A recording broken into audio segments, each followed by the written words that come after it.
ಕನ್ನಡವನ್ನು ಕಟ್ಟುವ ಕೆಲಸ. ಡಾಕ್ಟರ್ ಹಾರೋಗದ್ದೆ ಮಾನಪ್ಪ ನಾಯಕ. ಹಾಮಾನಾಯಕ. ನಮ್ಮ ಹಿರಿಯನೇಕರು ಈ ನಾಡು ನುಡಿಗಳನ್ನು ಕಟ್ಟಿ ಬೆಳೆಸಿದ್ದಾರೆ. ಈ ಕಟ್ಟುವ ಕೆಲಸವನ್ನು ಇಂದಿನವರು ಮುಂದುವರೆಸಿಕೊಂಡು ಹೋಗಬೇಕಾಗಿದೆ. ಈ ಕೆಲಸ ಸತತವಾಗಿ ನಡೆಯಬೇಕಾಗಿರುವಂಥದ್ದು. ನಮ್ಮ ಭಾಷೆ ಸಾಹಿತ್ಯಗಳ ಅಭಿವೃದ್ಧಿಗಾಗಿ, ಕನ್ನಡ ನಾಡಿನ ಸರ್ವಾಂಗೀಣ ಬೆಳವಣಿಗೆಗಾಗಿ ನಾವೆಲ್ಲರೂ ಸಂಕಲ್ಪ ಬಲದಿಂದ ದುಡಿಯಬೇಕಾಗಿದೆ. ಭಾಷೆ ಬೆಳೆದರೆ ಸಂಸ್ಕೃತಿಯೂ ಬೆಳೆಯುತ್ತದೆ. ಶ್ರೀಮಂತ ಭಾಷೆಯಲ್ಲಿ ಮಾತ್ರವೇ ವಿಚಾರಗಳು ಸ್ಪಂದಿಸಬಲ್ಲವು. ಸಮಾಜದ ಆರೋಗ್ಯ ಪಾಲನೆಯಲ್ಲಿ ಭಾಷೆಯದು ಮಹತ್ವದ ಪಾಲಿದೆ. ಭಾಷೆಯ ರಕ್ಷಣೆ ಹಾಗೂ ಸಂವರ್ಧನೆ, ಅದರ ಬಳಕೆ ಹಾಗೂ ಪ್ರಚಾರವನ್ನು ಹೆಚ್ಚಿಸುವುದಕ್ಕೆ ಒಟ್ಟು ಸಮಾಜ, ಸರಕಾರಗಳು ಒಂದಾಗಿ ಸೇರಿ ಕಾರ್ಯಪ್ರವೃತ್ತವಾಗಬೇಕಾಗುತ್ತದೆ. ಭಾಷೆಗೆ ಪ್ರೋತ್ಸಾಹದ ನೀರೆರೆಯಬೇಕಾಗುತ್ತದೆ. ಅದಕ್ಕೆ ಗಾಳಿ, ಬೆಳಕು ದೊರೆಯುವಂತಹ ವಾತಾವರಣವನ್ನು ಕಲ್ಪಿಸಬೇಕಾಗುತ್ತದೆ. ಪರ ಆಕ್ರಮಣದಿಂದ ರಕ್ಷಣೆ ಕೊಡಬೇಕಾಗುತ್ತದೆ. ಇವೆಲ್ಲವೂ ಅನ್ವಯವಾಗುವಂತಹ ಪರಿಸ್ಥಿತಿ ಇಂದು ಕನ್ನಡ ಭಾಷೆಗೆ ಇದೆ.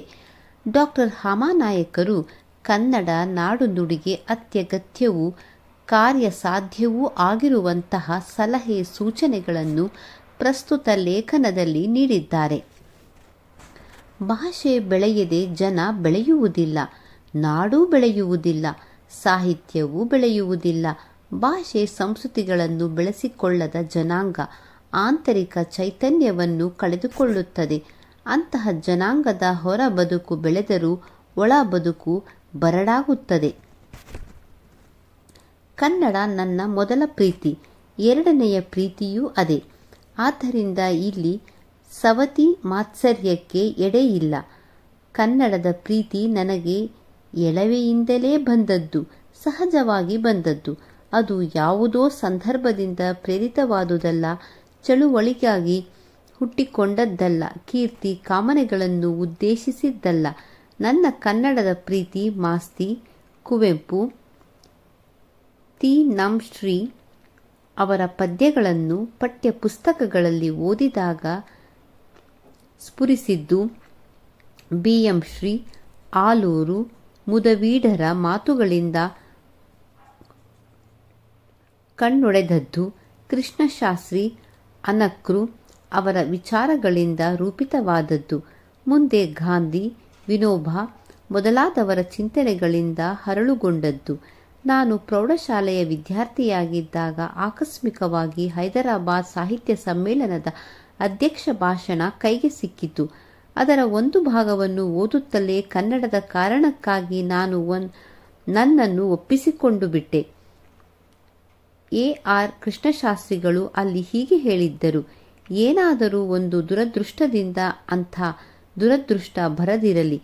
ನಮ್ಮ ದೇಶದಲ್ಲಿ ಬೌದ್ಧ ಧರ್ಮ ಕಿಲವಾಗಿ ನಷ್ಟವಾಗಿ ಹೋದಂತೆ ಸಂಸ್ಕೃತವೂ ಆಗಿ ಹೋಗುವುದಾದರೆ ಅದು ಹೊರದೇಶಗಳಲ್ಲಿ ಬದುಕಿರುತ್ತದೆ, ಬಾಳುತ್ತಿರುತ್ತದೆ. ಆದರೆ ಕನ್ನಡ, ಕನ್ನಡಿಗರೇ, ನಿಮ್ಮ ಕನ್ನಡವನ್ನು ಇಂಡಿಯಾ ದೇಶದ ದಕ್ಷಿಣ ಭಾಗದಲ್ಲಿ ಒಂದು ಅಂಗೈ ಅಗಲ ಬಿಟ್ಟರೆ ಮತ್ತೆಲ್ಲಿಯೂ ನೋಡಲಾರಿರಿ.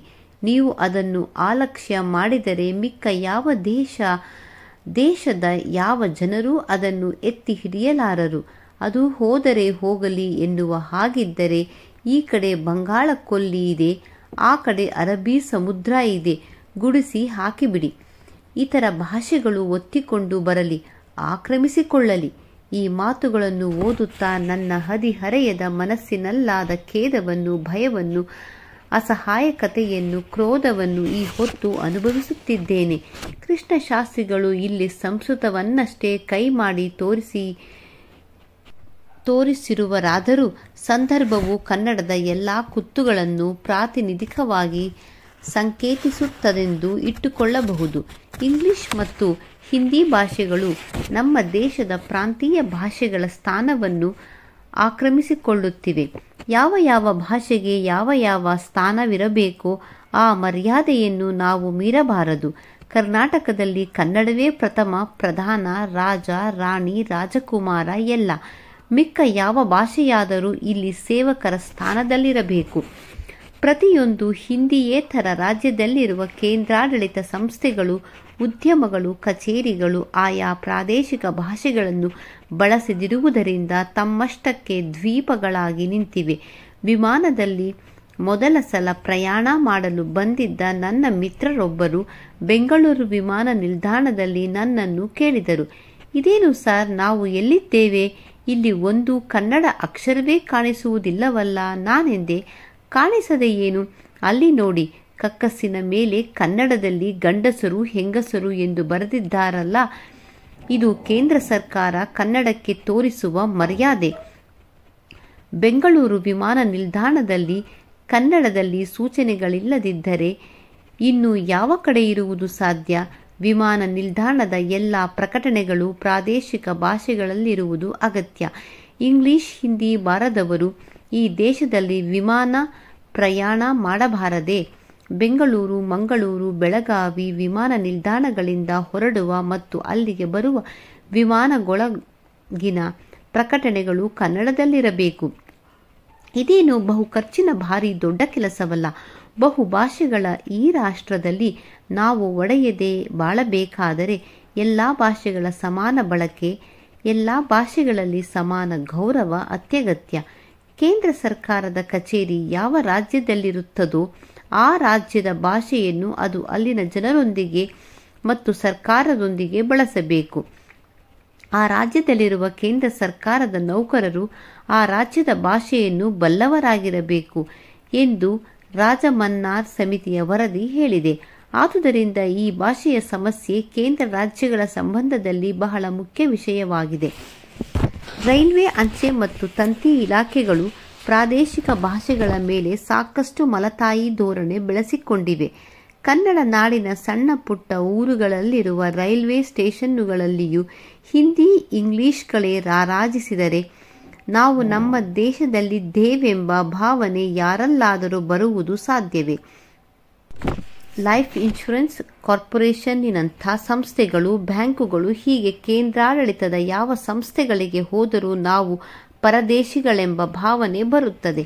ಎಲ್ಲಿಯವರೆಗೆ ಈ ಸಂಸ್ಥೆಗಳಲ್ಲಿ ನಮ್ಮದೇ ಭಾಷೆಗಳ ಬಳಕೆಯಾಗುವುದಿಲ್ಲವೋ ಅಲ್ಲಿಯವರೆಗೂ ಈ ಸಂಸ್ಥೆಗಳು ಜನಜೀವನದಿಂದ ಹೊರಗೆ ಉಳಿಯುತ್ತವೆ.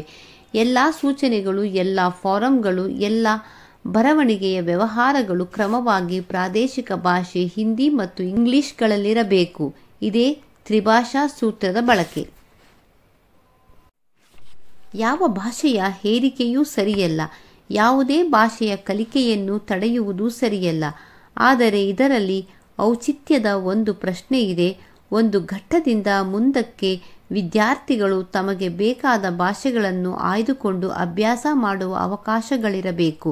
ಆ ಘಟ್ಟದವರೆಗೆ ಮಾತೃಭಾಷೆಯ ಹಾಗೂ ಪ್ರಾದೇಶಿಕ ಭಾಷೆಯ ಕಡ್ಡಾಯ ಶಿಕ್ಷಣ ಕೊಡುವುದು ಸರ್ಕಾರದ ಕರ್ತವ್ಯವಾಗಿರುತ್ತದೆ. ಒಂದು ರಾಜ್ಯದಲ್ಲಿ ನೆಲೆಸಿದವರು ಅಲ್ಲಿನ ಪ್ರಾದೇಶಿಕ ಭಾಷೆಯನ್ನು ಕಲಿಯದೆ ಹೋಗದಂತೆ ನೋಡಿಕೊಳ್ಳುವ ಜವಾಬ್ದಾರಿ ಸರ್ಕಾರದ್ದು. ಅದು ಅಂಥ ಶಿಕ್ಷಣ ಕ್ರಮವನ್ನು ರೂಪಿಸಬೇಕಾಗುತ್ತದೆ. ಸ್ಥಳೀಯ ಭಾಷೆಯನ್ನು ಕಲಿಯದೆ ಹೋದರೆ ಹೊರಗಿನಿಂದ ಬಂದವರು ದ್ವೀಪ ಜೀವಿಗಳಾಗಿ ಉಳಿಯಬೇಕಾಗುತ್ತದೆ. ಆ ರಾಜ್ಯದ ಜನರೊಂದಿಗೆ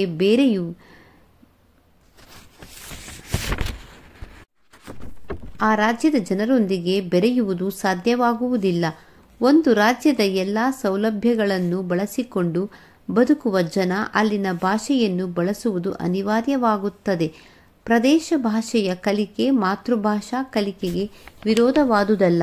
ಅವೆರಡೂ ಪೂರಕವಾದಾಗಲೇ ವಿದ್ಯಾರ್ಥಿಗಳಿಗೆ ತಮ್ಮ ಮನೆ ಮತ್ತು ಆವರಣಗಳ ಪರಿಚಯ ಸ್ಪಷ್ಟವಾಗುತ್ತದೆ. ಇಂಗ್ಲಿಷ್ ನಮಗೆ ಪ್ರಪಂಚಕ್ಕಿರುವ ಕಿಟಕಿ ಎಂಬುದರಲ್ಲಿ ಸಂದೇಹವಿಲ್ಲ. ಹಾಗೆಂದು ಅದನ್ನು ತಲೆಯ ಮೇಲೆ ಹೇರಿಕೊಳ್ಳಲಾಗುವುದಿಲ್ಲ. ಇಂಗ್ಲಿಶಿನ ದುರ್ದೈವವೆಂದರೆ ಅದರ ನಿಜವಾದ ಸಾರ್ಥಕವಾದ ಬಳಕೆಯಾಗದೆ ಕೇವಲ ಒಂದು ಪ್ರತಿಷ್ಠೆಯ ವಿಷಯವಾಗಿರುವುದು. ಕಾನ್ವೆಂಟುಗಳ ಶಿಕ್ಷಣದಲ್ಲಿ ಅದು ಗಿಳಿಪಾಠವಾಗಿ ನಮ್ಮ ಬಾಲಕ ಬಾಲಕಿಯರಲ್ಲಿ ಒಂದು ಕೃತಕ ವ್ಯಕ್ತಿತ್ವವನ್ನು ಮೂಡಿಸುತ್ತಿದೆ. ಈ ಬಗೆಯ ಶಿಕ್ಷಣವೇ ಪರಮಶ್ರೇಷ್ಠವಾದುದೆಂದು ನಮ್ಮಲ್ಲಿ ಅನೇಕರು ಭ್ರಮಿಸಿದ್ದಾರೆ. ಇಂಗ್ಲಿಷ್ ನಮಗೆ ಬೇಕು ನಿಜ, ಆದರೆ ಎಷ್ಟು ಬೇಕು, ಹೇಗೆ ಬೇಕು ಎನ್ನುವುದನ್ನು ಮಾತ್ರ ಯಾರೂ ಯೋಚಿಸಿಲ್ಲ. ಶಾಲಾ ಶಿಕ್ಷಣದ ಕೊನೆಯಲ್ಲಿ ಎಷ್ಟೊಂದು ಜನ ಶಿಕ್ಷಣವನ್ನು ಮುಂದುವರಿಸದೆ ಹೋಗುತ್ತಾರೆಂಬುದನ್ನು ಗಮನಿಸಿದರೆ ಇಂಗ್ಲಿಷ್ ಶಿಕ್ಷಣದ ಅಪವ್ಯಯ ನಮಗೆ ತಿಳಿಯುತ್ತದೆ. ಇಂಗ್ಲಿಷನ್ನು ಭಾಷೆಯನ್ನಾಗಿ ಕಲಿಸಿ ವಿಷಯಗಳನ್ನು ನಮ್ಮ ಭಾಷೆಗಳಲ್ಲಿಯೇ ಕಲಿಸಬೇಕು. ಮಾಧ್ಯಮದ ಪ್ರಶ್ನೆ ನಮ್ಮಲ್ಲಿ ಬಗೆಹರಿಯಲಾರದ ಸಮಸ್ಯೆಯಾಗಿದೆ.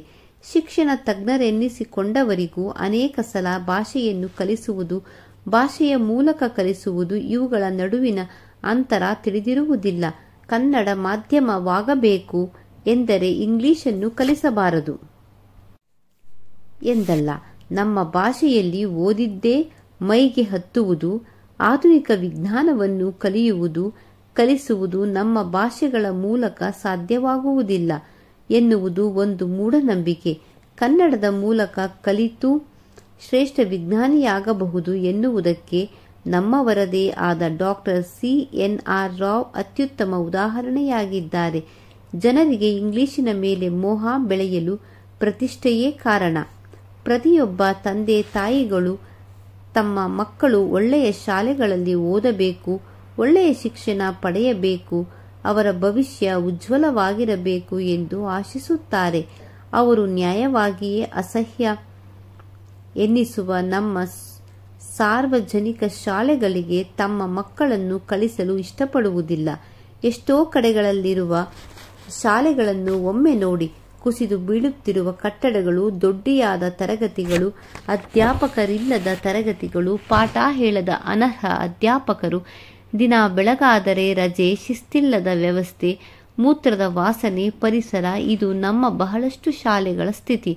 ಆದ್ದರಿಂದ ಸಾರ್ವಜನಿಕರು ಅನಿವಾರ್ಯವಾಗಿ ಖಾಸಗಿ ಉದ್ಯಮವಾದ ಇಂಗ್ಲಿಷ್ ಶಾಲೆಗಳ ಕಡೆ ಹೋಗುತ್ತಾರೆ. ಎಲ್ಲಿಯವರೆಗೆ ನಮ್ಮ ಸಾರ್ವಜನಿಕ ಶಾಲೆಗಳ ಸ್ಥಿತಿಗತಿಗಳು ಉತ್ತಮವಾಗುವುದಿಲ್ಲವೋ ಅಲ್ಲಿಯವರೆಗೆ ಶಿಕ್ಷಣದಲ್ಲಿ ಕನ್ನಡ ಆಕರ್ಷಕವೆನ್ನಿಸುವುದಿಲ್ಲ. ಇಂಗ್ಲಿಷ್ ನಮಗೆ ಬೇಕು, ಆದರೆ ನಮ್ಮ ಭಾಷೆಯ ಬದಲಿಗೆ ಅಲ್ಲ. ಇಂಗ್ಲಿಷ್ ಒಂದೇ ಅಲ್ಲ, ಇನ್ನು ಹಲವು ಭಾಷೆಗಳು ನಮಗೆ ಬೇಕು. ಒಂದೊಂದು ಭಾಷೆಯೂ ಒಂದೊಂದು ವರ, ಒಂದೊಂದು ಜಗತ್ತು. ಆದರೆ ಯಾವ ಭಾಷೆ ಬೇಕು ಎನ್ನುವುದು ನಮ್ಮ ಅಗತ್ಯವನ್ನು ಅನುಸರಿಸಿದ್ದು. ಹೊರ ಜಗತ್ತಿನ ಸಂಪರ್ಕಕ್ಕಾಗಿ ನಮಗೆ ಇಂಗ್ಲಿಷ್ ಬೇಕು, ಆದರೆ ಅದೇ ಸರ್ವಸ್ವವಾಗಿ ಅಲ್ಲ. ಇಂಗ್ಲಿಷ್ ಮೂಲಕವಾದ ಶಿಕ್ಷಣ ಕುಂಡದಲ್ಲಿ ನೆಟ್ಟ ಗಿಡಗಳಂತೆ ಬೇರು ನೆಲಕ್ಕಿಳಿಯುವುದಿಲ್ಲ. ಭೂಮಿಯ ಸಾರವನ್ನು ಅವು ಗ್ರಹಿಸುವುದಿಲ್ಲ. ಹಾಕಿದ ಹಿಡಿ ಗೊಬ್ಬರದಲ್ಲೇ ಅದು ಜೀವಮಾನವನ್ನು ಕಳೆಯಬೇಕು. ಈಚಿನ ವರ್ಷಗಳಲ್ಲಿ ಕನ್ನಡಿಗರು ತಮ್ಮ ರಾಜ್ಯದಲ್ಲಿ ತಾವೇ ತಬ್ಬಲಿಗಳಾಗುತ್ತಿರುವುದನ್ನು ಅನುಭವಕ್ಕೆ ತೆಗೆದುಕೊಂಡಿದ್ದಾರೆ. ಉದ್ಯೋಗದ ಸಮಸ್ಯೆ ತೀವ್ರತರವಾಗಿದೆ. ರಾಜ್ಯದಲ್ಲಿ ಸ್ಥಾಪಿತವಾಗುವ ಕೇಂದ್ರದ ಉದ್ಯಮಗಳಲ್ಲಿ ಕನ್ನಡಿಗರಿಗೆ ದೊರೆಯಬೇಕಾದ ಪಾಲು ದೊರೆಯುವುದಿಲ್ಲ.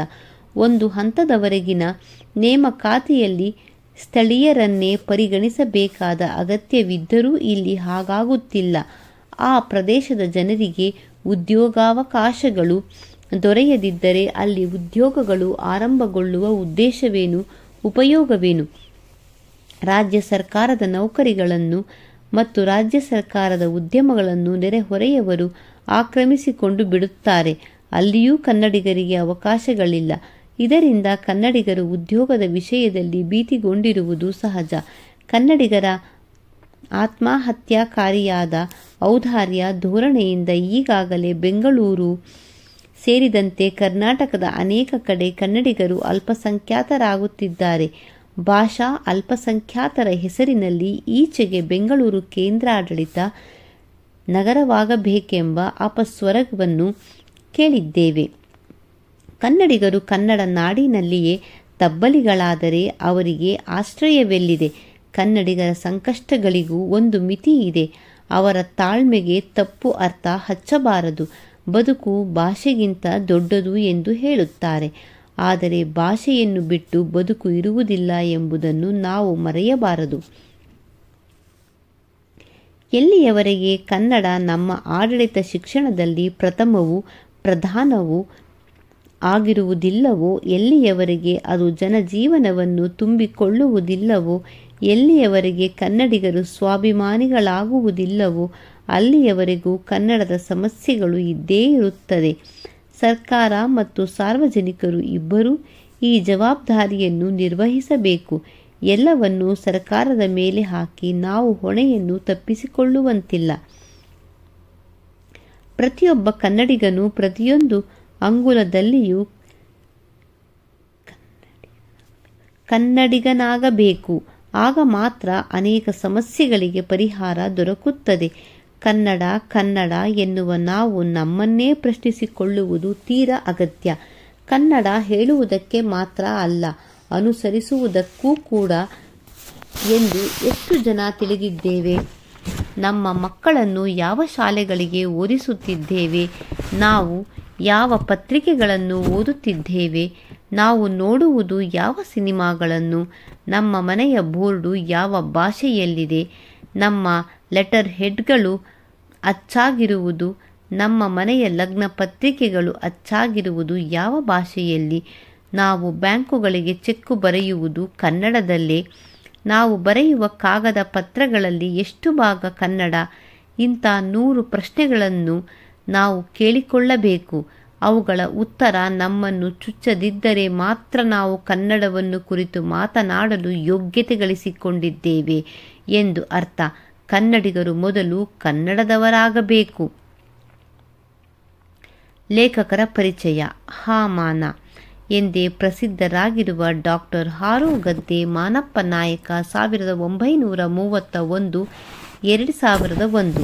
ಅವರು ಶಿವಮೊಗ್ಗ ಜಿಲ್ಲೆಯ ತೀರ್ಥಹಳ್ಳಿ ತಾಲೂಕಿನ ಹಾರೋಗದ್ದೆಯವರು. ಶ್ರೀನಿವಾಸ ನಾಯಕ ರುಕ್ಮಿಣಿಯಮ್ಮ ದಂಪತಿಗಳ ಸುಪುತ್ರರು.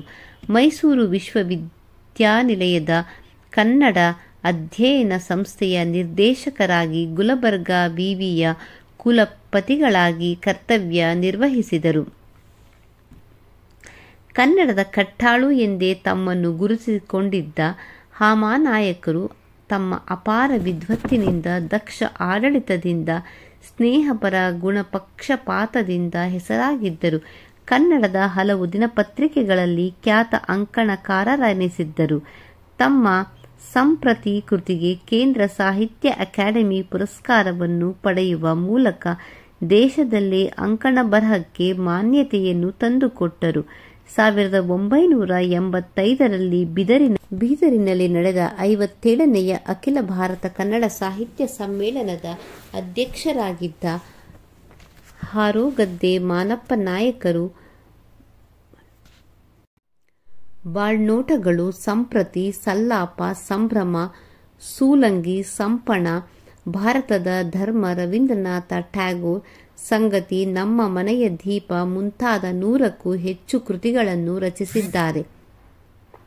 ಕರ್ನಾಟಕ ಸಾಹಿತ್ಯ ಅಕಾಡೆಮಿ ಅಧ್ಯಕ್ಷರಾಗಿದ್ದ ಹಾಮಾನಾಯಕರಿಗೆ ಕರ್ನಾಟಕ ರಾಜ್ಯೋತ್ಸವ ಪ್ರಶಸ್ತಿ, IBH ಪ್ರಶಸ್ತಿ, ಸಾಹಿತ್ಯ ಅಕಾಡೆಮಿಯ ಗೌರವ ಪ್ರಶಸ್ತಿ ಇತ್ಯಾದಿ ಪುರಸ್ಕಾರಗಳು ಸಂದಿವೆ. ಬೀದರ್ ಸಾಹಿತ್ಯ ಸಮ್ಮೇಳನದ ಅಧ್ಯಕ್ಷ ಭಾಷಣವನ್ನು ಅವರು ಕನ್ನಡವನ್ನು ಕಟ್ಟುವ ಕೆಲಸ ಎಂಬ ಶೀರ್ಷಿಕೆಯಲ್ಲಿ ಪ್ರಕಟಿಸಿದ್ದರು. ಕನ್ನಡಕ್ಕೆ ಆಗಬೇಕಾಗಿರುವ ಕಾರ್ಯಸ್ವರೂಪದ ಬಹು ಸೂಕ್ಷ್ಮ ಸಂಗತಿಗಳತ್ತ ಹಾಮಾನ ಇಲ್ಲಿ ಜನರ ಮತ್ತು ಆಳುವವರ ಗಮನ ಸೆಳೆದಿರುವುದನ್ನು ಮನಗಾಣಬಹುದು. ಅವರು ಚರ್ಚಿಸಿರುವ ಅನೇಕ ಸಂಗತಿಗಳಲ್ಲಿ ಕೆಲವನ್ನು ಇಲ್ಲಿ ಸಂಕಲಿಸಲಾಗಿದೆ. ಶಬ್ದಾರ್ಥ: ಸ್ಫುರಿಸು, ಮಿಂಚು; ಬುದ್ಧಿಗೆ ಗೋಚರಿಸು; ಕಿಲ, ಪಾಳು ಬೀಳು; ಶೂನ್ಯವಾಗು; ಖೇದ, ದುಃಖ; ಕ್ರೋಧ, ಕೋಪ; ಕುತ್ತು, ಅಪಾಯ; ಪರದೇಶಿ, ದಿಕ್ಕಿಲ್ಲದವರು; ಹೊರನಾಡಿನವರು; ದುರ್ದೈವ, ಕೆಟ್ಟ ಅದೃಷ್ಟ; ದೌರ್ಭಾಗ್ಯ, ಪ್ರತಿಷ್ಠೆ, ಘನತೆ, ಗರ್ವ; ಕೃತಕ ಸಹಜವಲ್ಲದ; ತೀವ್ರತರ, ಹರಿತ, ಉಗ್ರವಾದ; ಅಂಗುಲ, 1 ಇಂಚು, ಬೆರಳು. ಟಿಪ್ಪಣಿಗಳು. ಡಾಕ್ಟರ್ CNR ರಾವ್ ತಮ್ಮ ವೈಜ್ಞಾನಿಕ ಸಂಶೋಧನೆಗಳಿಂದ ವಿಶ್ವದ ಗಮನ ಸೆಳೆದ ಕನ್ನಡಿಗ. ಕನ್ನಡ ಮಾಧ್ಯಮದಲ್ಲಿ ವ್ಯಾಸಂಗ ಮಾಡಿದ ಕೀರ್ತಿ ಇವರದು. ಭಾರತ ಸರ್ಕಾರದಿಂದ ಪದ್ಮವಿಭೂಷಣ ಮತ್ತು ದೇಶದ ಅತ್ಯುಚ್ಚ ಗೌರವವಾದ ಭಾರತ ರತ್ನ ಪುರಸ್ಕಾರ ಪಡೆದಿರುವ ಹೆಮ್ಮೆಯ ಸುಪುತ್ರರು. ರಾಜ ಮನ್ನಾರ್ ಸಮಿತಿ ಕೇಂದ್ರ ಮತ್ತು ರಾಜ್ಯಗಳ ಸಂಯುಕ್ತ ವ್ಯವಸ್ಥೆಯ ಸಂಬಂಧ ನಿಷ್ಕರ್ಷೆಗಾಗಿ ತಮಿಳುನಾಡು ಸರ್ಕಾರವು 1969ರ ಸೆಪ್ಟೆಂಬರ್ನಲ್ಲಿ ಡಾಕ್ಟರ್ ಪಿ.ವಿ. ರಾಜಮನ್ನಾರ್ ಅವರ ಅಧ್ಯಕ್ಷತೆಯಲ್ಲಿ ಸಮಿತಿಯೊಂದನ್ನು ನೇಮಿಸಿತು. ಭಾಷೆಯನ್ನು ಒಳಗೊಂಡಂತೆ 20ಕ್ಕೂ ಹೆಚ್ಚಿನ ಅಂಶಗಳನ್ನಾಧರಿಸಿ ಸಮಿತಿಯು ಮೇ 1971ರಲ್ಲಿ ವರದಿಯನ್ನು ಸಲ್ಲಿಸಿತು. ಹಾಮಾನಾಯಕರು ತಮ್ಮ ಲೇಖನದಲ್ಲಿ ಭಾಷಾ ಸಂಬಂಧವನ್ನು ಚರ್ಚಿಸುವಾಗ ಸಾಂದರ್ಭಿಕವಾಗಿ ರಾಜಮನ್ನಾರ್ ಸಮಿತಿಯ ಉಲ್ಲೇಖ ಮಾಡಿರುತ್ತಾರೆ. ಎ.ಆರ್. ಕೃಷ್ಣಶಾಸ್ತ್ರಿ ಕನ್ನಡದ ಅಶ್ವಿನಿ ದೇವತೆಗಳಲ್ಲಿ ಒಬ್ಬರೆನಿಸಿದ್ದ ಪ್ರೊಫೆಸರ್ ಎ.ಆರ್. ಕೃಷ್ಣಶಾಸ್ತ್ರಿಗಳು ಮತ್ತೊಬ್ಬರು ಟಿ.ಎಸ್. ವೆಂಕಣ್ಣಯ್ಯ ಚಿಕ್ಕಮಗಳೂರು ಸಮೀಪದ ಅಂಬಳೆ ಗ್ರಾಮದವರು. ತಮ್ಮ ಘನ ವಿದ್ವತ್ತಿಗೆ ಖ್ಯಾತರಾದವರು. ಶ್ರೀಪತಿಯ ಕಥೆಗಳು, ಕಥಾಮೃತ, ವಚನ ಭಾರತ, ನಿರ್ಮಲ ಭಾರತಿ ಮುಂತಾದ ಕೃತಿಗಳನ್ನು ರಚಿಸಿರುವವರು. ಹರಿಶ್ಚಂದ್ರ ಕಾವ್ಯ ಸಂಗ್ರಹ, ಕವಿ, ಜಿಹ್ವಾಬಂಧನ, ಕನ್ನಡ ಕೈಪಿಡಿ, ಭಾಸಾ ಕವಿ, ಬಂಕಿಮಚಂದ್ರ, ಸರ್ವಜ್ಞ ಕವಿ ಇತ್ಯಾದಿ ಕೃತಿಗಳನ್ನು ಶಾಸ್ತ್ರೀಯ ರೀತಿಯಲ್ಲಿ ಸಂಪಾದಿಸಿಕೊಟ್ಟಿದ್ದಾರೆ. 1941ರಲ್ಲಿ ಹೈದರಾಬಾದ್ನಲ್ಲಿ ನಡೆದ 26ನೆಯ ಕನ್ನಡ ಸಾಹಿತ್ಯ ಸಮ್ಮೇಳನದ ಅಧ್ಯಕ್ಷರಾಗಿದ್ದರು.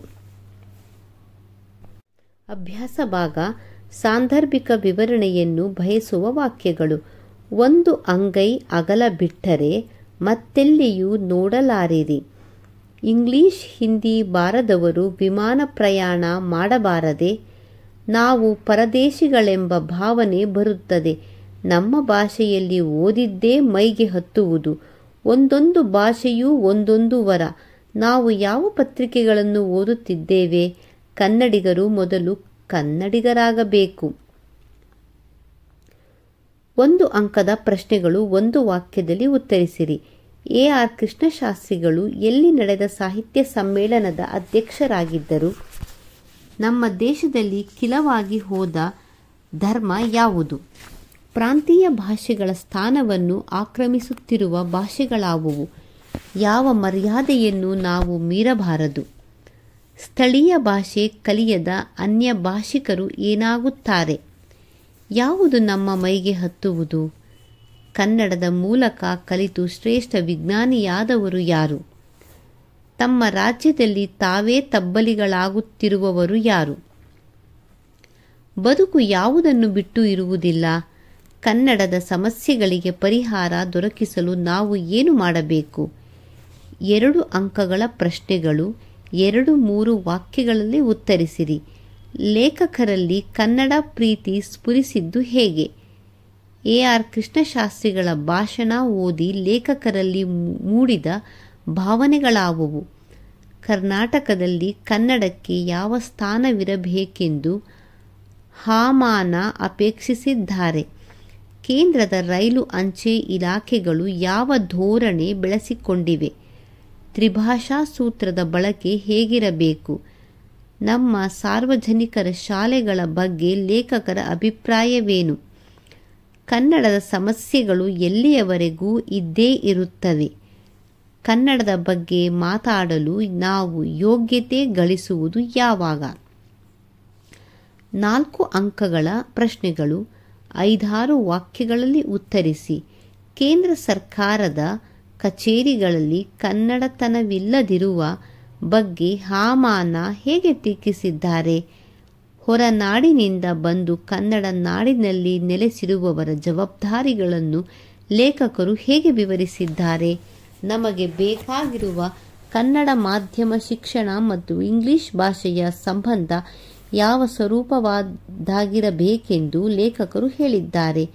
ಪೋಷಕರು ಖಾಸಗಿ ಶಾಲೆಗಳ ಕಡೆ ಹೊರಳಲು ಲೇಖಕರು ಯಾವ ಕಾರಣಗಳನ್ನು ಉದಾಹರಿಸುತ್ತಾರೆ? ಕನ್ನಡಿಗರೆನ್ನಿಸಿಕೊಳ್ಳಲು ಯಾವ ಯೋಗ್ಯತೆಯ ಪ್ರಶ್ನೆಗಳು ನಮ್ಮನ್ನು ಚುಚ್ಚಬೇಕು? ವಿವರಿಸಿ.